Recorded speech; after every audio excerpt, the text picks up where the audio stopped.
बात ही नहीं अपने यहाँ। सही बोल रही है गलत बोल रही है? हमारी कोई भी आराधना पहले माया का प्रवेश होता है और बाद में धर्म का प्रवेश होता है। हाँ,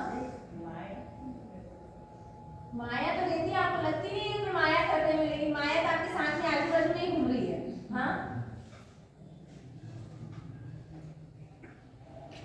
ज्ञानी कह रहे हैं कि सबसे पहले अगर आपको भद्र परिणामी बनना है तो सरल बन जाए।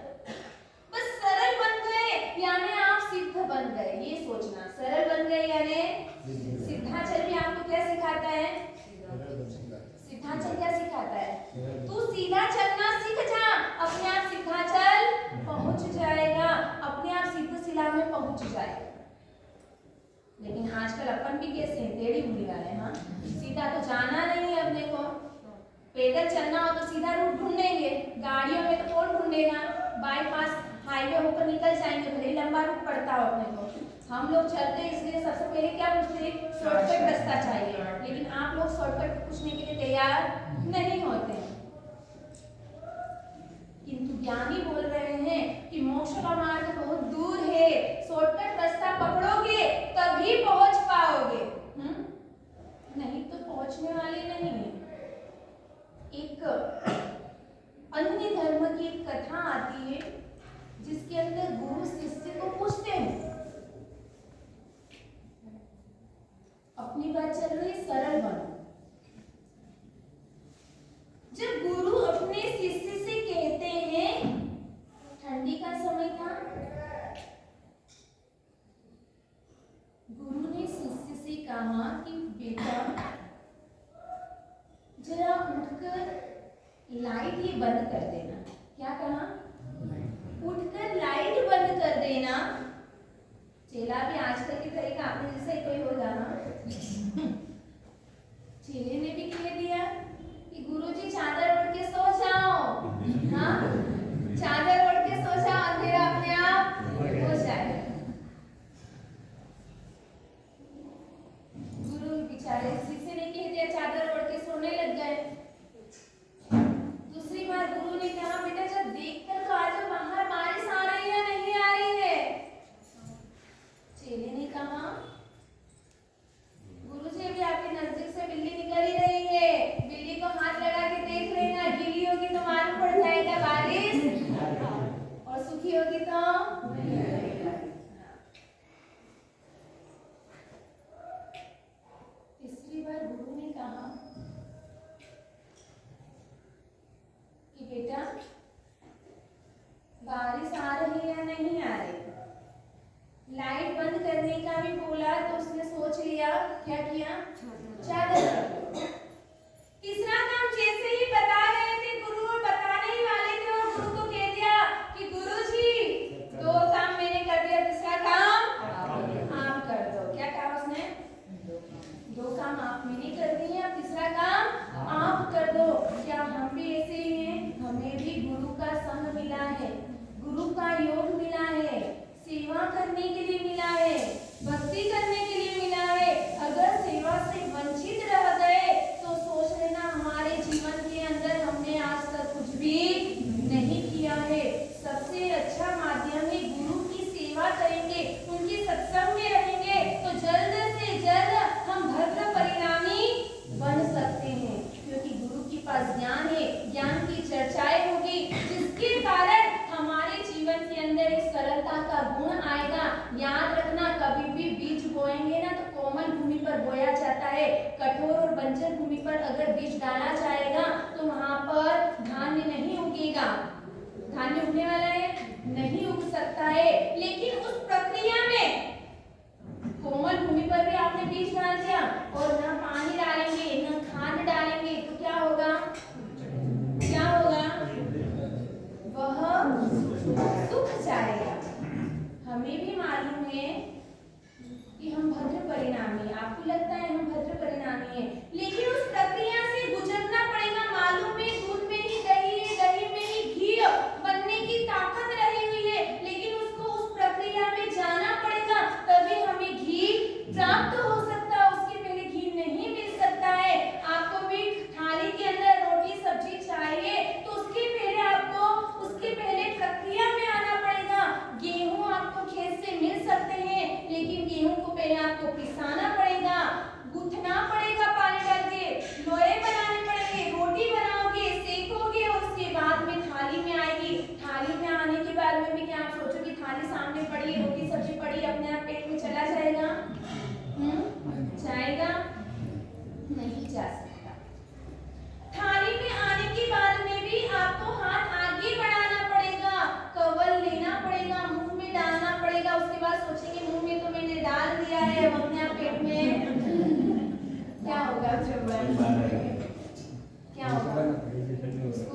लगाना पड़ेगा।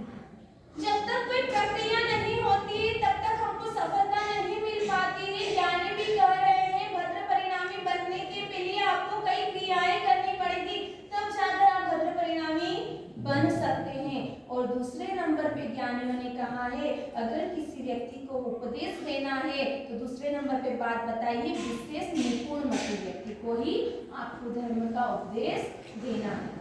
विशेष निपुण मति यानी विशेष निपुण मति यानी होशियार, मति यानी विशेष एक हटकर बुद्धि का आज व्यक्ति के पास में कम नहीं है। कितने ही बुद्धिशाली, हमसे ज्यादा होशियार नीचे बैठे होंगे आप लोग, हाँ, कमी नहीं है।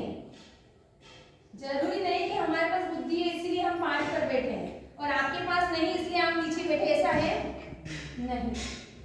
हमसे भी कितने ही होशियार आप लोग होंगे लेकिन उस बुद्धि का उपयोग कहाँ करना।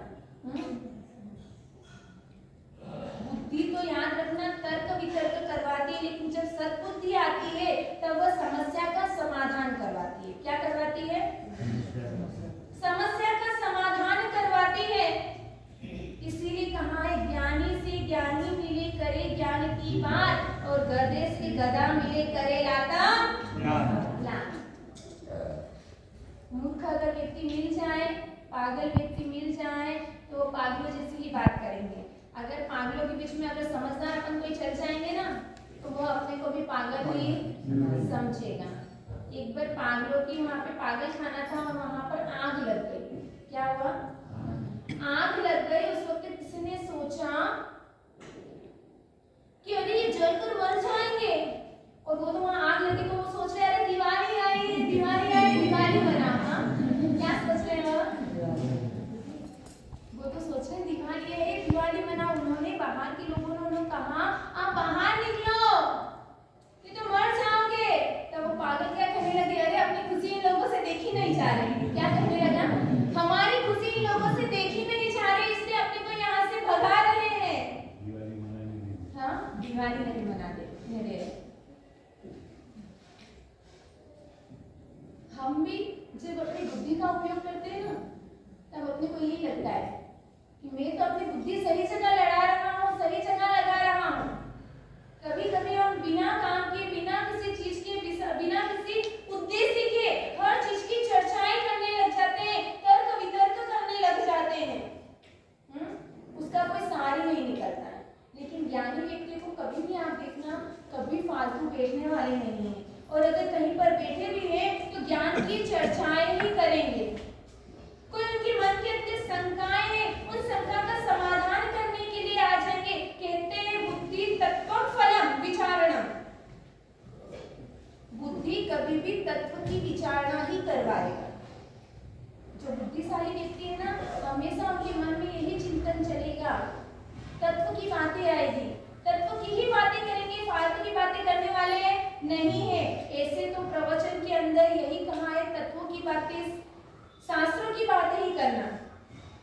लेकिन आजकल अगर तत्वों की और शास्त्रों की बातें करने जाएंगे तो सब यहाँ पे नींद निकालेंगे। क्या करेंगे? नींद निकालेंगे। इसलिए कुछ खट्टा कुछ मीठा, मैंने बताया था कि शादी में कैसे बताना पड़ता है। टीवी में भी अगर आप एक ही चीज देखते रह जाएंगे तो बोर हो जाएंगे। एक ही बात अगर आप सुनते रहेंगे तो आप भी बोर हो जाएंगे। इसलिए बोर न हो, आपको इंटरेस्ट आता रहे तत्व की बातें सुनने में। नहीं तो भद्र परिणामी की एक व्याख्या ही अलग हो सकती है। लेकिन अभी तक अपन वहां तक पहुंचे नहीं। इसीलिए ज्ञानी कह रहे हैं कि भद्र परिणामी और उसके साथ विशेष निपुण मति, अच्छी बुद्धि वाले को ही, जो आपकी बातों को समझ सके, जिसको पचाने की ताकत। और छोटे से बच्चे को आप एक उड़द का एक लड्डू सुबह पहले में खिला दें, उसके अंदर पचाने की ताकत ना होगी तो क्या होगा उसको? हाँ, पेट दर्द होने लग जाएगा। और 60 साल के या 70 साल के व्यक्ति को खिलाने का बोलूं तो वो छोटा तो नहीं है। लेकिन उसकी भी पाचन क्रिया अच्छी नहीं है, पाचन शक्ति कमजोर पड़ जाती है। भले ही वह वृद्ध होने बढ़ गई है, शरीर बड़ा हुआ है, उसका छोटा है, इसका बड़ा है, लेकिन फिर भी पचाने की शक्ति न होने के कारण उसे इतना बड़ा मोदक नहीं खिला सकते हैं। उसी तरह ज्ञानी भी आपको कह रहे हैं कि अगर आपको ऐसी चर्चाएं करना हो तो विशेष निपुण मति हो, उसे ही आप ऐसी चर्चाएं कर सकते हैं, उसे ही धर्म का उपदेश आप दे सकते हैं। विशेष निपुण मति की मैंने अभी बात कही थी, समस्या का समाधान कर दे। हर समस्या को जो समझ जाए, केसी स्वामी का नाम सुना होगा, कौन थे? पार्श्वनाथ भगवान की गणधर। और सुधर्मा स्वामी महावीर स्वामी के गणधर। अपन किसके इसमें चल रहे हैं अभी? महावीर स्वामी के।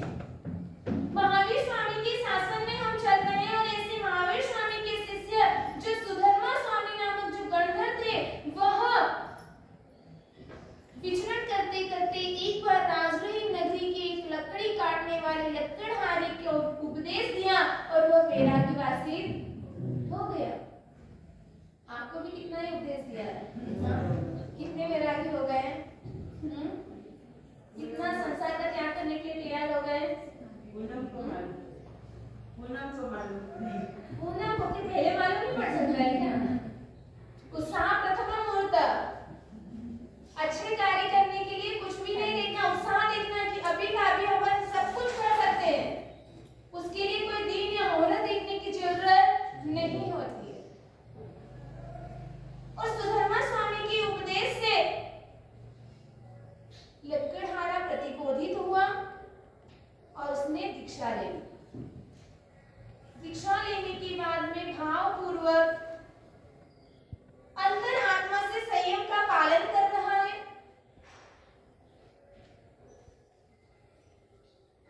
विचरण करते करते राजगृह नगरी में वापस पधारे। राजगृह नगरी में पधारने के बाद में गुरु से आज्ञा लेकर ऐसा वह मुनि राजगृह नगरी के राज दरबार से होते हुए पूरे नगर में परिभ्रमण कर रहे हैं गोचरी के लिए। गोचरी के लिए राजगृह नगरी में वह पधारे, किन्हीं व्यक्तियों ने देख लिया और जोर जोर से बोलने लगे। उस बोलते बोलते वह व्यक्तियों की आवाज लकड़हारे मुनि की कानों में पड़ी। लोग बात कर रहे थे, अरे देखो ये लकड़हारा जंगलों से लकड़ी काटकर अपना भरण पोषण करता था, अपना जीवन चलाता था और जीवन चलाने में बड़ा ही परिश्रम करना पड़ता था। और ऐसा यह आलसी काम कर चोर व्यक्ति जिसने इतनी मजदूरी करने से उसको कंटाला आ रहा होगा और उसने किसी वजह से क्या ले लिया, साधु वेश ले लिया। अपने भी कई ऐसे अज्ञानी जीव होते हैं, कभी कोई गरीब व्यक्ति ले लेता है ना तो यही बातें आती है। क्या आती है? खाने पीने के लिए नहीं होगा। कई तरह की घटनाएं सुनने में आती हैं। कई को पूछते हैं आपके माता पिता तो है कि नहीं है, हाँ? कई को पूछते हैं आपका परिवार है, कैसा परिवार है, इतनी जानकारी लेते हैं जिसको अरे आप भी कई दुखी भी है। ये सब तो व्यक्ति दीक्षा नहीं ले लेते हैं, सभी लेते हैं। कई भिखारी ऐसे, कई गरीब है जिनको सुबह से लेकर शाम तक खाने को नहीं मिलता है, 2 रोटी सूखी नहीं मिलती है। उन लोगों से जाकर पूछो, उनसे कहना कि दीक्षा ले लो, दीक्षा लेने के लिए तैयार होगा? नहीं होगा। जैसे ही यह कहा, कानों में बात आ गई, गोचरी लेने की इच्छा नहीं हुई, तुरंत अपने गुरु के पास पहुंच गए। सुधर्मा स्वामी को कहा, गुरु भगवंत एक मेरी एक विनंती है कि अपन इस नगर को छोड़कर चले जाएं, यहाँ पर मेरा मन नहीं लग रहा है। सुधर्मा स्वामी ने कहा, क्या हुआ? इतना अच्छा मेरा गुरु मेरे मुनि भगवंत, और एक मुनि भगवंत को क्या हो गया? कारण पूछा गया। तब कहा, क्या कहा कि मैं आज गोचरी के लिए गया था, मेरे कानों में यह बातें आई कि इसे खाने को नहीं मिल रहा था, उस काम से बचकर इसने दीक्षा ली है, अब मेरा रहना मुश्किल पड़ रहा है। सुधर्मा स्वामी ने भी देखा कि अब इस मुनि को यहाँ पर रहना उचित नहीं होगा। वैराग्यमय आत्मा के दिल और दिमाग में अगर ऐसी चीजें आ जाए तो वो अपनी आराधना से वंचित हो जाता है। सुधर्मा स्वामी ने कहा कोई बात नहीं, कल हम निकल जाएंगे, लेकिन यह बात कहीं ना कहीं तो करनी ही होगी। अब सुधर्मा स्वामी सोच ही रहे हैं कि क्या करना। उसके पहले ही सुधर्मा स्वामी गुरु भगवंत को वंदना करने के लिए अभय कुमार आ गए। अब यह सारी घटना सुधर्मा स्वामी ने किसे सुनाई? अभय कुमार को सुनाई। अब अभय कुमार यह सारी घटना सुनने के बाद में आगे क्या प्रयत्न करेंगे, किस तरह से इसका समाधान करेंगे। कहते हैं विशेष निपुणमति कई समस्याओं का समाधान करते हैं। तो ऐसी कौन सी समस्या यहाँ पर आ खड़ी है कि गुरु भगवंत के बारे में ऐसा लांछन लग रहा है, ऐसी बातें चल रही है, अब मुझे इस समस्या का समाधान कैसे करना पड़ेगा। इन सभी चीजों का यह प्रयत्न कर रहा है कि अब मुझे किस तरह से समाधान करना है। और इधर अपनी चर्चाएं चल रही है।